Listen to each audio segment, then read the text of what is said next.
engagement is not really about satisfaction. It occurs when we find these five magic elements and which make up the magic word, meaning, autonomy, growth, impact, and connection in all that we do. And if we can help this, deliver this to our employees, to the workforce, then we can really look at engagement happening. This five key model of employee engagement actually stems from 2 decades of research, gathering and analyzing feedback from tens and millions of employee survey responses in over 70 countries. And I have been actually using this model for quite a while with my clients. Today, I'm going to actually talk about what are those ways in which, or the pillars in which we can actually help improve our employee engagement practices. So here are those 10 pillars and how can we go about improving them. So let's go to the first one. And this is a no-brainer: relationship with managers. We all know, I mean, we have read so many studies and heard so many statements talking about that when employees leave, they're not really leaving the organization, they're leaving managers. Yes, we can have situations where there are other reasons, but this is the maximum impacting reason for employees to leave jobs. And how can we improve this? How can we actually help managers get this right? So we can improve this by coaching. We can have sessions to enhance the relationship skills, the interactions. How do managers actually deal with their employees? How do they actually coach them, creating a coaching culture within the organization?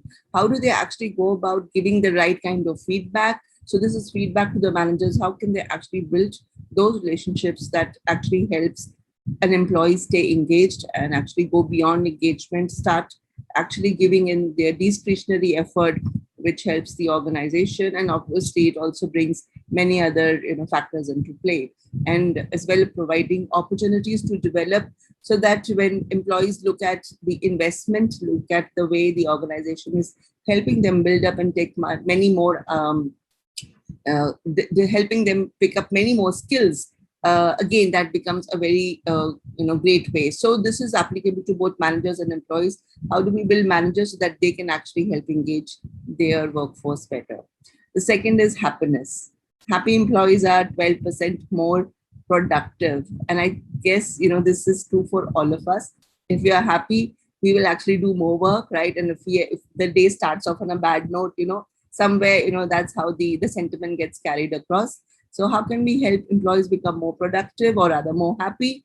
We can help them do that by respecting them, by asking them for ideas, by engaging them, by actually giving them that attention, really showing our care and concern, to make them feel that they're part of the family, and not just that they come here to work and all that we are bothered about is that they do what they were supposed to do. So it's not just work, it's also about the care and attention that we can provide to employees.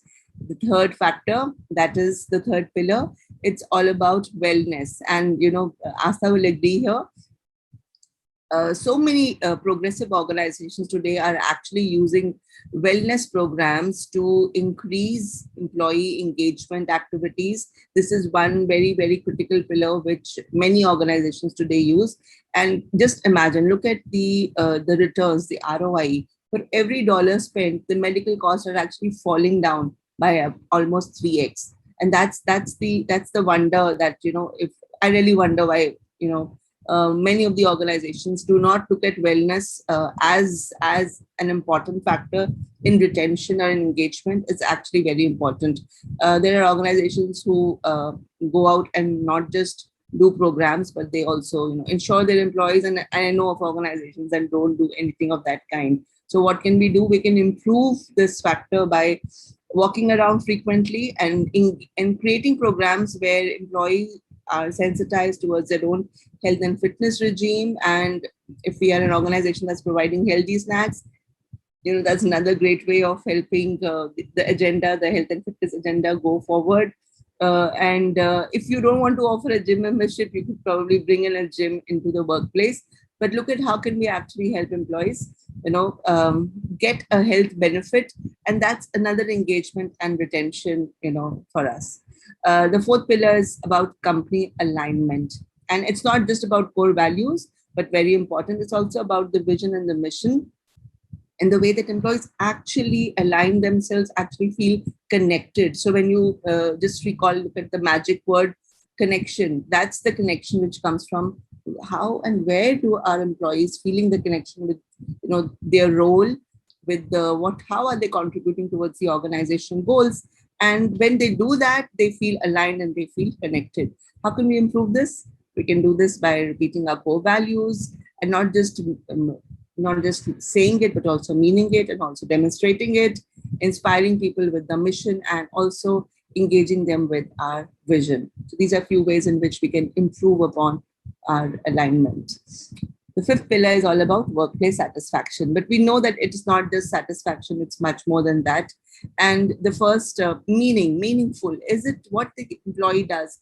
Do they find their work meaningful? So having these open and honest communications is important, because that's the only way. So you could have these surveys which are anonymous, and it'll actually help you, know the pulse of the workforce, how are they actually feeling, and some other things which definitely, help people believe that, they are at the right place, they are satisfied when when they're paid fairly, when they know that, the organization, the company is actually looking after them, and of course giving them clarity about their job role, what is it that is expected of them. These are the few things which, when we look at even the Gallup Q12, these are all the good things which, people really want to, feel that yes, these are things that we should be available, and that helps them, stay engaged and work better at the workplace. The sixth pillar is all about relationships. Today, with everybody, or rather 50% of the workforce actually not at work, but working from homes, how do we actually enable people to keep working together as team members? And because people have, the last 1.5 years, and now we have many offices that have opened up, but still there are many that haven't opened up and they continue to work from homes. How do we actually keep the social element alive? And this is another very important pillar. So I know HR is finding all ways, and creating events where people get together. So whether it is team events, with all the social protocols in place, given corona, and how do you actually let employees in these circumstances work together as teams? So the more teamwork and the more so man is a social animal. When you're able to actually get people together and work towards a common goal and also have fun while doing it, it actually improves the situation, the morale, and also the environment. So this is another great way of doing it. Seventh pillar is feedback, right? So we talked about feedback to the manager. We also talk about giving feedback to the employees, right? So the more the feedback, in fact, almost 15% lower turnover rates in companies that implement regular employee feedback. And what I mean here is by having check-ins, right? So, this could be in the form of survey, or it could be form of informal peer feedback. People are looking at 360, we do 360-degree surveys, or even 180, just to get the feedback from peers and managers, or even subordinates when it comes to 360-degree surveys. These are few ways in which you can help, you can encourage people to give feedback, and that itself makes a lot of a difference, because we all know what good feedback and what constructive feedback can do for us. So that's number 8, recognition. So who doesn't want to be appreciated? I'm sure all of us have had opportunities where we've loved getting recognized, we've loved getting appreciated. 78% of employees love getting recognized, right? Because that is a motivating factor. So no brainer here. How to improve? Praise them at least once a week. Find areas and opportunities to do that, and not just do it in person, but also do it with the team, because that actually is more motivating when you're getting recognized in front of a team.